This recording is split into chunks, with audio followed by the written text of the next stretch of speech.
Dans cette vidéo, je vous propose de découvrir le module 5 de À la découverte d'Excel 365 pour iPad, version 2.43 et 2.44, qui a fait l'objet d'un atelier distanciel avec l'application Teams lors de notre confinement de novembre et décembre. Alors au programme, nous allons voir l'affichage des dates. Avec Excel, vous adorerez les séries. Nous verrons le traitement des dates dans Excel et nous découvrirons la fonction date-diff. Alors voyons voir maintenant l'affichage des dates. Pour l'affichage des dates, on va aller dans Format des cellules et Dates et on ira choisir une présentation.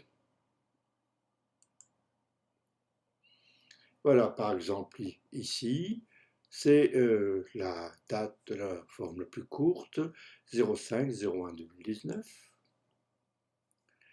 Là, ici, c'est avec le jour.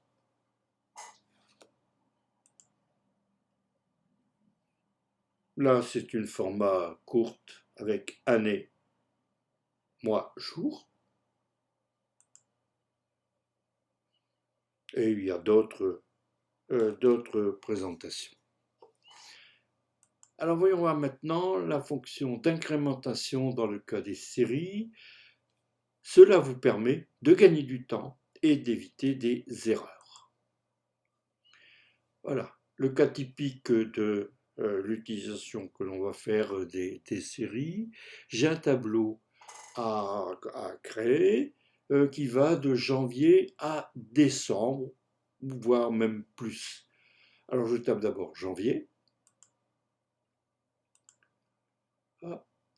Je sélectionne la cellule qui contient janvier, c'est-à-dire A1. Ensuite, remplissage. Et en 3, on voit apparaître là les poignées de remplissage, de copie. Je vais tirer vers la droite cette poignée. Et voilà. Donc j'ai fait janvier, février, mars, avril, mai, juin, juillet, août, septembre, octobre, novembre, décembre, janvier, février, mars. Voilà. Ça dépend, disons, du nombre de colonnes qu'on aura choisi. Alors maintenant, on voit les incrémentations du jour. Donc on a une date 1-7-2020. Je sélectionne. Ensuite, on va faire remplissage. On va tirer ensuite les poignées de recopie. Et là, on aura une évolution automatique du jour. Donc pour 1, 7, 2, 7, 3, 7, jusqu'à la fin de la colonne qui a été saisie. Alors au niveau des fins de mois, alors là pour avoir un tableau avec des fins de mois donc de mois, il faut choisir 2 mois. Donc là ici on va choisir le 31-10 et le 30-11.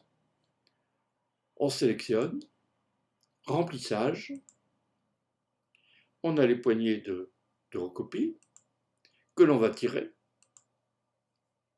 Et voilà, 31-10, 30-11, ça c'était au départ, 31-12, 31-1, 29-2.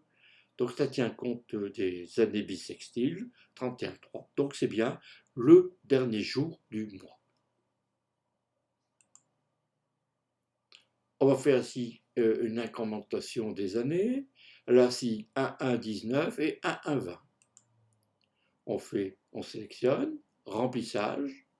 On va tirer la poignée de recopie. Et voilà, 1-1, 1-20, 1-21, 1-22, etc. Là, on peut faire l'incrémentation du bimestre. Là, on a le 15-1 et le 15-3. On sélectionne, remplissage. On va tirer la poignée de recopie. Et voilà, 15-1, 15-3, 15-5, 15-7, 15-9, etc. Là maintenant, bon, on va partir de recopie sur des lignes. Là, on était sur des colonnes. Bon, on va faire ici le lundi. Pas toujours au soleil, mais bon, on sélectionne lundi. Hop. Ensuite, remplissage. On va ensuite tirer sur la poignée de recopie vers le bas. Et donc, on aura lundi, mardi, mercredi, jusque la ligne qui a été sélectionnée. Alors maintenant, on va voir le traitement des dates dans Excel. Alors, on a déjà eu l'occasion de voir très rapidement qu'initialement, il y avait deux calendriers, le calendrier 1900 ou le calendrier 1904. Alors, 1900 pour le PC, 1904 pour le Mac. Pourquoi? Alors, Excel prend en charge deux systèmes de dates, le calendrier depuis 1900 et le calendrier depuis 1904. Ça, 1904, c'est pour les anciens tableaux d'Excel qui ont été faits avec les applications qui prenaient en charge l'année 1904 sur le Mac. Et chaque système de date utilise une date de début unique pour calculer les dates. Et maintenant, toutes les versions d'Excel pour Windows calculent des dates en fonction du système de date de 1900. Excel 2008 pour le Mac et les versions antérieures calculent les dates en fonction du système de date basé sur 1904. Et Excel 2016 pour le Mac, Excel 2016 pour le Mac 2011, Excel 365 maintenant utilise le système de date de 1900. Les fonctions jour et mois. Alors, dans la cellule B10, la fonction jour renvoie le jour depuis la cellule A10. Donc, dans la cellule A10, on a 5-11-2018, et là, dans le jour, on a 5. La fonction mois renverra le mois. Donc ici, de 5-11, on va récupérer 11. Et pour suivre la fonction année, donc la fonction année A10 renverra ici l'année depuis la cellule A1. Et la fonction aujourd'hui donne la date du jour. Alors, ici, on a la date du jour. Alors, c'est 43 470e jour depuis le 1er janvier 1900. Alors, pour calculer ça, on fait, dans la cellule B, on fait plus A5, et ensuite on ira définir la cellule B5 comme étant numérique, donc une zone de chiffres.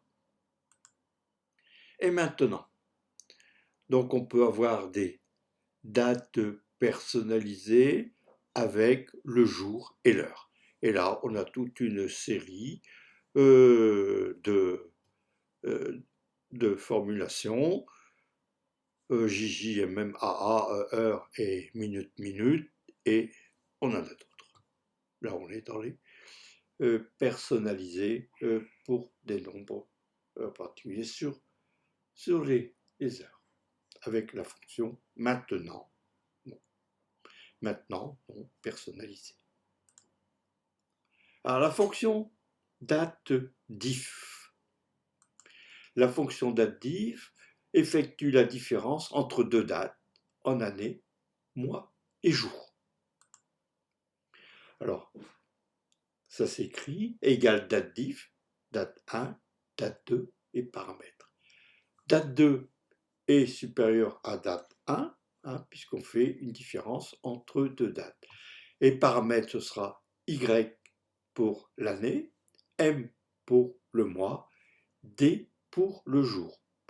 Alors ici, on est resté avec les abréviations américaines. Voilà, en nombre de d'années, date diff, B18 à C18 avec l'année Y. Donc là ici, nombre d'années entre ces deux dates, c'est 76.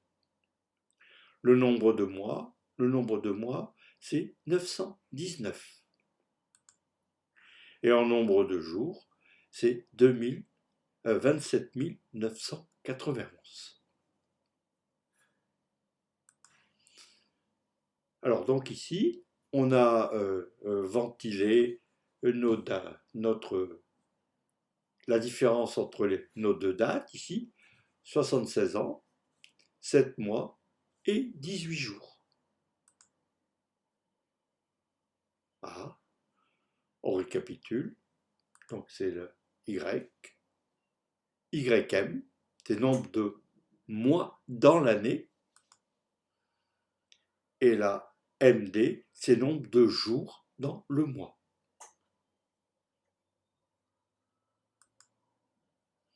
Et si on veut, on pourra concaténer nos différentes dates pour obtenir 76 ans, 7 mois et 18 jours. Et ça va s'inscrire comme ça. Égale daltif, B16, point virgule, C16, Y. Et, donc là c'est la concaténation en, donc ça c'est un libellé. Et, encore concaténation, datif, B16, C16, YM. Et, donc concaténation, mois, et datif, donc là ici, c'est le nombre de jours. Je vous remercie pour votre attention et je vous dis à bientôt.